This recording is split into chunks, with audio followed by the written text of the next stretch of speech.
Nous avons habité au Congo. Je pense que nous avons Zongel. Parce que tu as vraiment musique. Par la grâce de Dieu, je pense que l'année 2020, Mambo ça va bien. Et ça va bien vraiment parce que tout le monde fait les efforts. Sur le but de musique, quelque part, tu connais qu'on quitte, tu connais qu'on perdre. Et ça dit Dieu. Tu connais qu'on perd de vie, dire à la politique, qu'on absorber un peu de beaucoup, on a besoin de nous aller Congo, ça a une maladie, sur d'autres qui sont des appels à la maladie, sur d'autres qui ont la carte. Donc, la musique, ils allaient vraiment, mais sur remarquer même la production, ils allaient comme moins, on a quand même la ville à Kinshasa. Et je pense qu'en 2020, Michel Rousseau a banni au fond de la Robert en 2020. Si Dieu le veut, Torozongela. Torozongela, la morale, la bicho, les musiciens, Marbobélé, ça arrive vraiment. Et le qui n'a pas de bohémien, Torozongela. Faire cher de poule, la carrière n'a eu. L'album Boni, s'il faut tout le temps, l'album Nangaï, carrière n'a depuis Nalandi, n'a déjà un 4e album, sans côté des singles. 4e album, 4e oui, sans se dire boîte noire, qui est derrière toi, qui joue le 4e album. Sans compter les petits singles quoi. Tout ça, ce qu'on le voit l'album, on les a dit ban. Un supporter ce qu'on ban à Baota là-haut. Oui, c'est sur la ban en agnos. Même a préféré là. Ah là là. En tout cas, vraiment, au moins sur le petit ban, comment préférer, moi, quoi, j'ai rappelé la bonté. L'album, on a ce qu'on est celui qui fait propulser ferré. Pour en faire le sur la vente du bagage au talaye. Voilà. Et on a un bon souvenir parce que, au moins, on a au Salanzembo. C'est succès.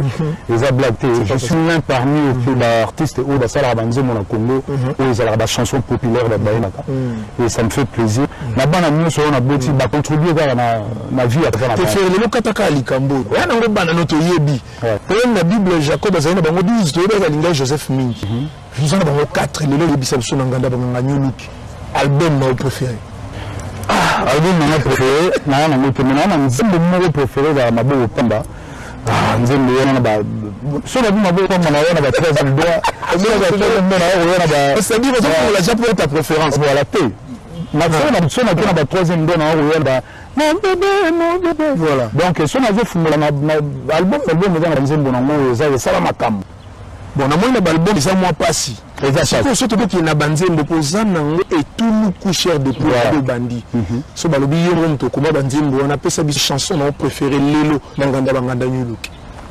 En tout cas vraiment. Nous le bandi na ba chanson en tout cas vraiment le putain na bêtise. On a vraiment na reconnu pe sa réponse. Nazana ba je sais pourquoi changer. Nazana ba Nazana ba makoya ko sede nazana ba milope nous ils ont na kati pour na sous-estimer mo na bango c'est impossible mais tu connais nous sur le roi yomoni ko ça la chose à passer c'est la biso on a capella moko bato bazola ndanganda ya banganga look vraiment ba tirer les sons a capella ya moko ya kalabe en tout cas na bina banga nyoso yobo à côté banzembo banzembo c'est la biso moko on a capella qui n'a pas ma meilleure chemise. Mbenda yango ndemwana na meilleure chemise petit sac à Natacha rouge à lèvres il y a 2 ans na limite c'est tobinaka na nana yo pemba moko na trema yana benda tata chilele vers inconnu tes yeux doux cheveux blancs ton visage petit cœur traumatisme, les appels mon bébé, salambangu club de Wenda, absensé, le quitre, le koyako, bon, ça fait déjà 3 ans, le album est fini. Voilà, vous reconnaissez cette très belle voix, c'est pas pour rien que Tolobaki c'est l'une des plus belles voix masculines. Il y a la musique congolaise moderne, faire le chair de poule, faire le tour bando zinda, malembe, on a 4 nganda banganga new look. Deadbox. Projet Ezakoya, ils ont annoncé ma cambe belé puis ma clé les belé. Donc comme il m'a dit Sabatou, sauf moi de tente na bango. Tous de la nuit fait recherche de poule. Voilà. Tous de la nuit. Ma libelle déjà Rambo est trop à l'album yo. C'est un long projet. Un long projet. Ça fait depuis 2014. Depuis 2014, c'est un très long projet. En fait, il faut base la Moussala bien audio. Ouais. Il fait bien la barumba, il fait bien la souris na bacharanga, na basalsa, mais côté moi français, moi nini, yoka penza te. Donc déjà il faut attendre ferré. Aux élèves la façon et puis les deux on a vu dans autre il était dans le bateau parce que je sais que j'ai vraiment bien travaillé et avec mon équipe, avec un producteur Batutu, on a vraiment bien travaillé et puis notre on avait posé parce qu'on a évité la clip au sali donc on a évité. Non, par rapport au Simili Kamboa clip, je profite pour faire les fenêtres. Est-ce que tu refais Chair de Poule, tu consoles la clip Nyos? En tout cas, moi, je suis tous les clips Nyos. Même l'album est vraiment difficile. L'album est du marathon, toujours déjà ça single 0. L'album est du matin, peut-être avec 5 chansons, mais maintenant l'album, au fur et à mesure. Donc là, tout ça, le titre, il y a 3 minutes 50.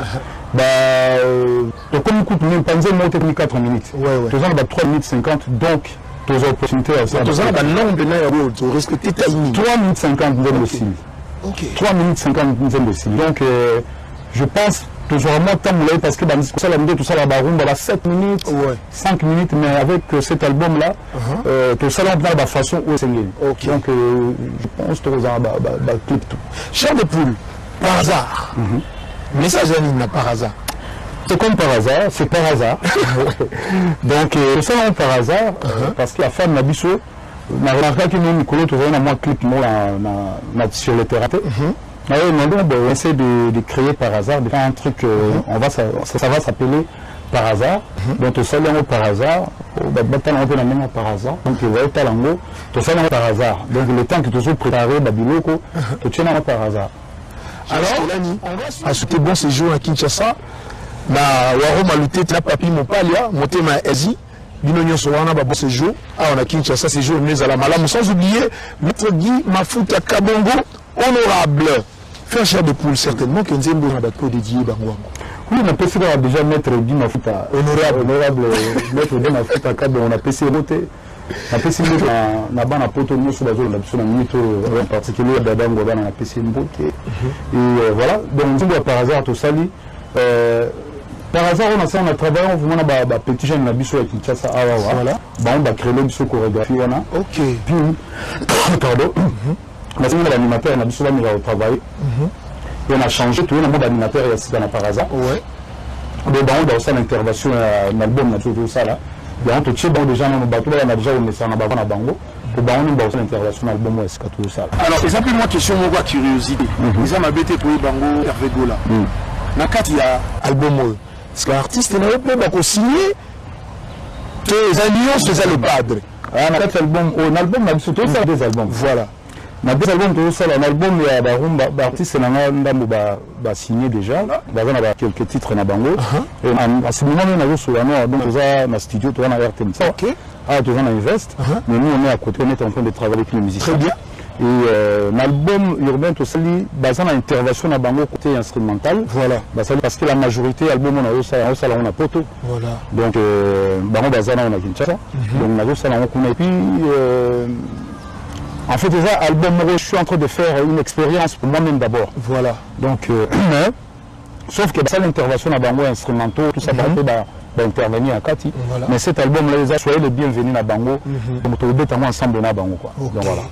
Alors, tu profiter de faire et tu es bien à Bastille, peu moins mingi.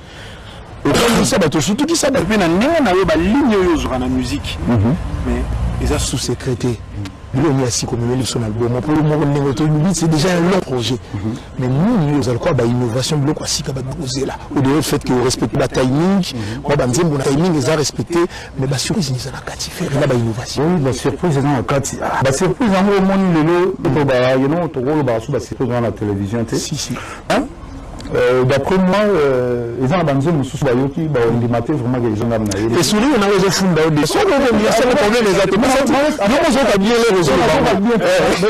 Ça dit, style, j'ai jamais fait ça dans ma vie. Et c'est une expérience que nous, Bayoki, tout le monde arrive dans la voie rock.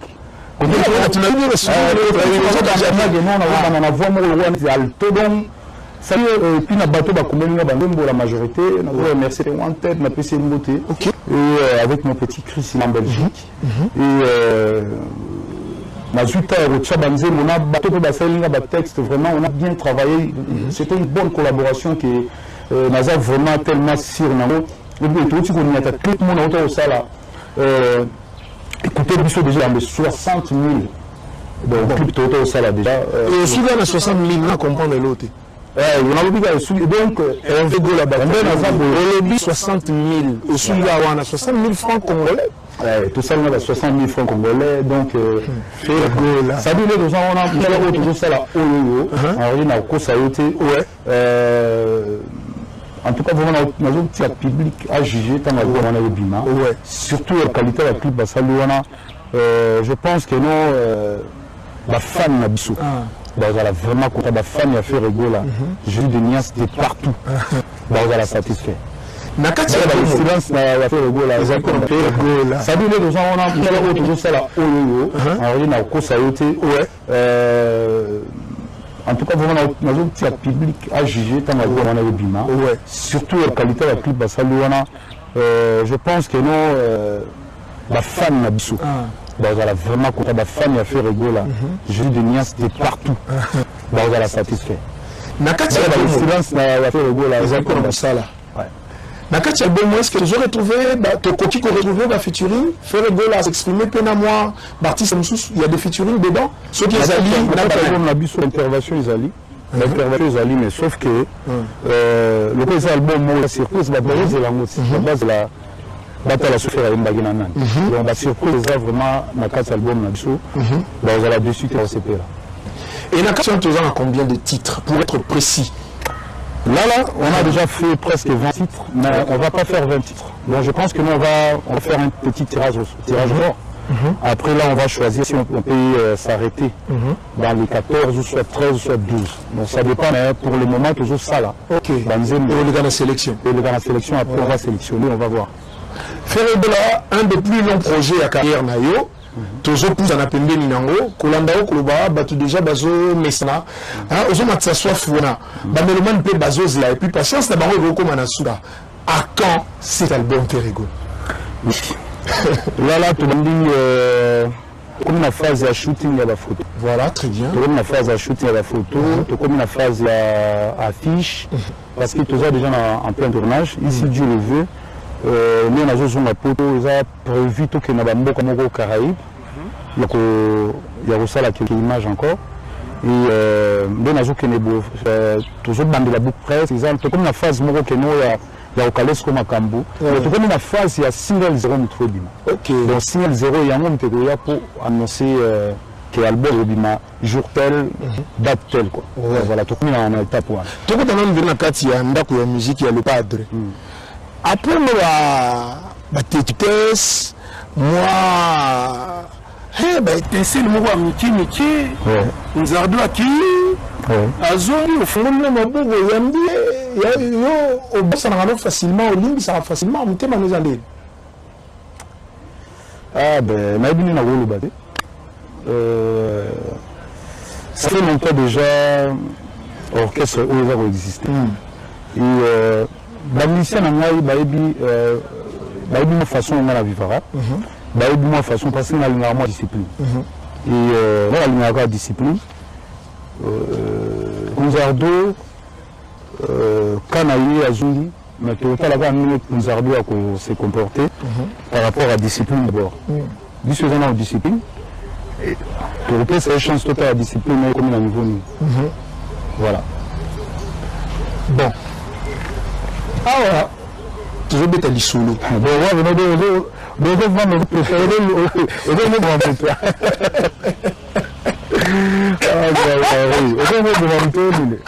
et c'est jamais qui t'y a volonté. Alors, dans des émissions en cours, les aliments d'émission, nous avons fait plaisir au DG Blaise Polo, à Guilhem Avakala, à Tracy Eleza, Limo Manila également, sans oublier Brice Coulé, Drado Prince et fils Nkelele. Et c'est une manière pour nous aussi de souhaiter un joyeux anniversaire à monsieur Tamboué Kalona, mon thème, il y a Doris Mozo. Joyeux anniversaire, monsieur Tamboué. Alors, faire cher de poutre aux jeunes d'Inayo, malé, mais tu as côté de Nanda, tu as poussé à un casse-écoute. Les relations à yo, n'a pas collègue, n'a pas ce qu'elle a wingé musique à maison mère. Relations à beau fixe. Oui, relation à beau fixe, vraiment.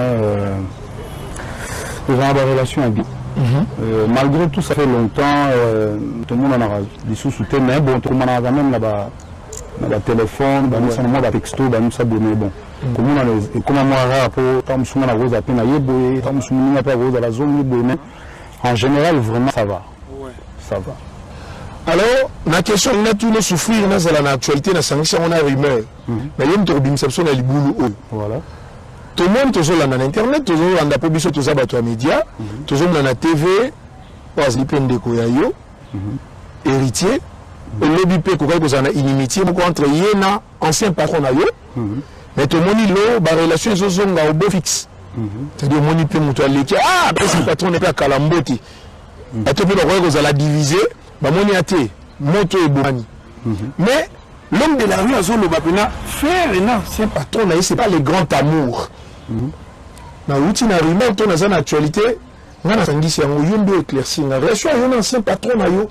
Ils ont vraiment bon fixe fait règle. Bon. Surtout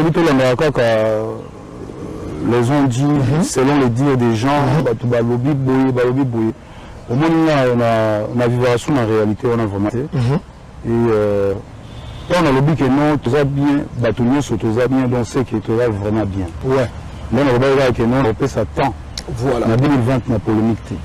Donc tout ça bien, tout ça bien. Donc, au moins, on a des athées, tout ça bien. Donc, chacun vit à son côté, très bien, calmement. Problème aux athées. Bon. Si vous le montez à la caméra, vous êtes beau, non? Oui, on a vu tout à l'heure. Bon, là, ça venait, j'ai des nuances caméra, là, je reste là, il m'a embêté, Lukawa. Autant les caméras, on a fait cher des poules. Pour les dire qu'il y a des ancien patron na Yazolanda. Ce qui message est ça, ce qui est ça conseil, faire tout ça dans la caméra et moi libosola.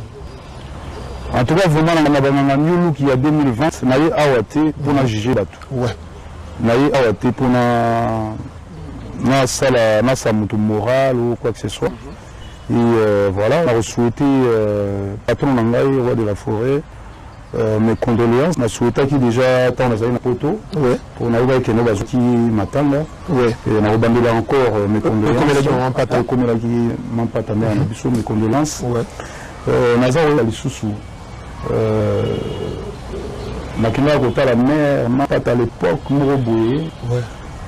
Tant bazar carrément en bois famille, bah ça qui l'a rotala et na Jamaïque à l'époque. Donc pour nous kolobaki quand on a ma belle ali na moté. Et là, on a payé bango, on a dit que la route est en Mikolo. Et on a bandé encore une fois mes condoléances à la Sylvie. Et nous avons battu la bango, abattu la bango, on a projet na bango, Mabutu. Et le cas bien, sans rancune, sans problème. Parce que en 2020, on a besoin de Marambouana. Chacun fait sa vie à sa côte. Vous êtes fier de parcours, le fait que les cas maison mère? Là, fier, non? Très fier. Okay. Nous sommes très très fiers. Très très fiers dans le cas de parcours, il y a maison mère. Et nous sommes très fiers dans la contribution P. Et puis la contribution P maison mère, et ça là pour notre résultat. Nous sommes très fiers. Il y a des poules. Projet, toute perspective d'avenir, les années 2020, ils ont là, il y a plus que tous les ans en février. Ouais. Déjà, le projet Nabiso, tout d'abord, nous avons donné un peu sa biso makasi, un peu sa biso santé, abattre la biso parce que l'homme propose de dispose toujours. Très bien. Et le projet Nabiso, tout ça, en base de biso, la biso, nous départ la biso, nous allons album la biso. Et nous toujours c'est album la biso. Et puis programme la biso et vous allez tracer par rapport à album la biso, toujours ça là. Et album la biso, toujours ça là, la rumba. Ouais. Dans le Bimaka, tout ça on a sortie officielle, tout ça on a voyage, nous savons c'est par rapport à nous parce que ça fait 3 ans d'année en gros, 3 ans déjà de tout ça album là, tout ça là, on a ça album, et ça là toujours après 3 ans, après 3 ans, après 4 ans, on a tout ça l'album Bisso, Ça il y a déjà 3 ans donc quoi tous en studio donc toujours ça là vraiment nous ça là toujours ça là sika nzamba suna biso tout bon album na biso et puis total o ni nzamba bon c'est biso biso voilà na nyonso to solo lia ona ngamba banganga nyeluki soza li solo moto ko bossa na so détail moko ngai Aris et qui m'a dit ngai mais yo moko et aussi ko cher depuis les années non, sans faire de polémique, je pense au Bossa Nova. Merci. Tout bêtis vraiment essentiel au bêta. Et au tout monde qui soit dans le Congolais, on a dit que non, en tout cas, on a fait au cœur ouvert, pardon. Nous avons un problème artiste de mon côté, donc voilà. Sauf qu'action a bossé, les artistes ont un problème. Donc, Sabir Walimbi Sanga, on a dit qu'il y a un problème artiste de mon côté. Très bien. Donc voilà, donc on a payé l'artiste, on a surtout à Congo, on a payé l'artiste, on a payé Batouni, on a payé Libanda, on a payé Bambote, pour nous vraiment, on a ça l'effort, tout ça l'effort, même la ça n'a pas artiste, tout ça l'effort, tout la musique, la polémique, c'est absolument. Donc voilà, toujours ça là. Toi, 2020, polémique dans mon côté. Et merci Nanganda Bangangamiouk. La question est bien. La question est bien. La question est bien, merci. Maintenant, vraiment, Nanganda Bangangamiouk, rénovation, les alliés, décor, tout. En tout cas, vraiment, je pense que tout continue de bouiller. Maintenant, vraiment, Nanganda Banganga à la jeunesse, quoi. Hein, donc à la jeunesse. Il y a surtout dans la CP. On a un époque pour bouiller. Et on a mon raison à Vogue. Et merci encore Henri na l'opportunité aux Zuinga pour une émission. Merci beaucoup. Je remercie je reste là nous. Et na pesi mbote na balandi ya RTNC ba master tout bazola na biso na pesi bango mbote sika bazali. Na pesi moi mbote non. Ouais pesi mbote na pesi mbote na Kovo Masola, na pesi mbote na Chico Mabele même opérateur économique, na pesi mbote na et bien nous sommes dans l'intouchable, on a pris na Picasso Mbayabo, David Mangaya, le futur honorable, on a pris na femme d'affaires Odette Chibando, on a pris na Thierry Gola, papa Nachadia, on a pris na fils Nkele, le blas de Conce des Amours, on a pris na Arnaud Matiki, Ova, on a pris na Guy Malubanga, Mputu, on a pris na Mbote, pour nous le vraiment, on a ça l'effort, tout ça l'effort, même la ça n'a pas artiste, tout ça l'effort de la musique, la polémique est absolument. Donc voilà, toujours ça là. Toi 2020 polémique dans mon côté. Et merci Nanganda Bangangamiouk. La question est bien. La question est bien. La question est bien, merci. Maintenant vraiment Nanganda Bangangamiouk, rénovation les alliés, décor, tout. En tout cas, vraiment, je pense que tout continue de bouiller. On a mis vraiment à la jeunesse, quoi. Hein, donc à la jeunesse. Il y a surtout dans la CP. On a un époque pour bouiller. Et on a mon raison à Vogue. Et merci encore, Henri, l'opportunité aux Zuinga pour une émission. Merci beaucoup. Je remercie, je reste là, nous. Et on a payé mbote na balandi ya RTNC ba master tout bazola na biso na payé bango mbote sika bazali. On a payé moi mbote non. Ouais, on a payé mbote na Kovo Masola, on a payé mbote na Chico Mabele même opérateur économique, on a payé mbote na et bien nous sommes dans l'intouchable, on a payé mbote na Picasso Mbayabo, David Mangaya, le futur honorable, on a payé mbote na femme d'affaires Odette Chibando, on a payé mbote na Thierry Gola, papa Nachadia, on a payé mbote na fils Nkele, le blas de Conce des Amours, on a payé mbote na Arnaud Matiki, Ova, on a payé mbote na Guy Malubanga, Mputu, on a payé mbote na Doudou Kamalambo. Sans oublier notre le patron Costa Couleur.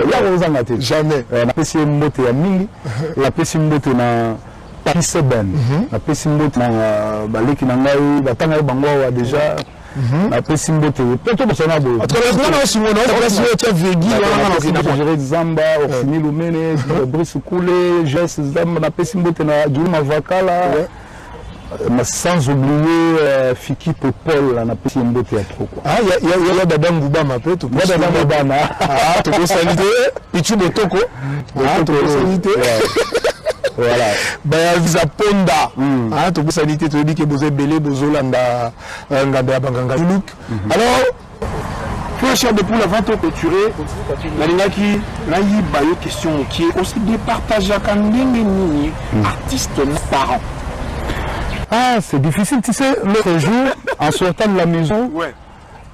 Mon fils me dit toujours, papa, à chaque fois que tu n'es pas là, tu sais, à chaque temps, quand est-ce que tu vas rester avec nous? Voilà.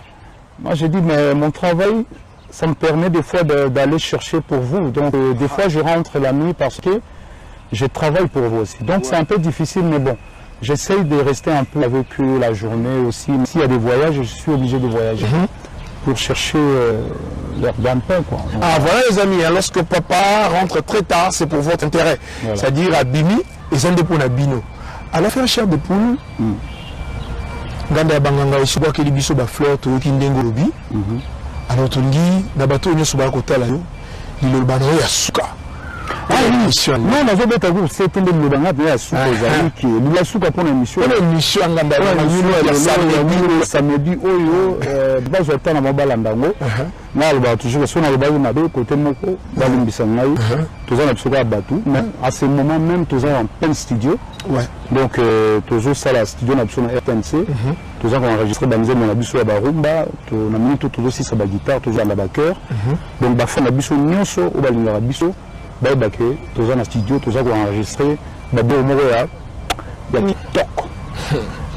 Bien que les lobbies mêlés soient capés en anglais, tu comprends que les gens gardent soit fouana, la mélomane ne soit pas causée là, base à la passion. L'amour est sa passion. Mais voilà! Voilà! L'amour est sa unique, difficile à comprendre. Ce qui est la mienne, qui m'y mangue, ce qui m'y comme il y Malali jusqu'au point Miami c'est séché. La pasteur dans le bise, dans la bandite. La médecin, le bilan, dans la bandite. Nandini na kufai, na fana ya pelele, que na vivre sa bolingo lita. Si c'est une exploitation, ya bolingo. Na ba souci kumubuma, ce que zongi tezali ya papa. Bonze moya lita chamaleza ou immortalisé à lita chamaleza. Bonze moya lita chamaleza on a batoto double toto chibolana fanya star vraiment na Londres na yo na jipo ni ba sepela. Bonze moya lita za on a dans suka. Alors sombele suka bisanga bino nyoso boza kolanda etando ya RTNC to komi na suka lelo na nganda ya banganga nyuluk show spécial à Odette Chibambe à Papi Sebene. Sans oublier notre vieux, le patron de la commune de Limité, Costa Couleur. Ah, Limité est en couleur avec toi, quoi. Il y a Dadang Wabana, Topé Bambote, Pichu Botoro, Baya Visa Ponda, sans oublier Jires Zamba, on a besoin d'ambition un peu partout. Tout ce pays Nabino, a besoin de en cours, parce que le commune Gonga, en gros, des bisous, tous allés chuter. Alors, tu commune Souka Yanganda Banganga Nyuluk, tu Yambaki Awa. L'une des plus belles voix masculines, il y a musique congolaise moderne. Ferregola Herdo la Taringue, to Sololi, mais to Pessi merci na moto à Sala qui était Makamon sur les Kamalam et Salamina Bokassi, il y a peur double l'international. J'irai la nuit. Papa la mapasa. Ketiana Kenaya. Ketiana Kenaya. Bah mapasa na biso quoi. Il y a biso vraiment. J'irai c'est une nouvelle version quoi. Nous disons un grand merci à Merlin Conde, j'insiste, Merlin Conde, sans oublier Eli Toumba. Ah, parce que toi tu étais là dans sur la liste. Jonathan Toubité, les Under, merci à toi. Sami Mayala également, te disons un grand merci. Jivency Moukoko, Edrungeni, Tonton Bonyoko Nyoko La Bango, c'est sans pitié. Et je n'oublie pas Yannick Yangumba.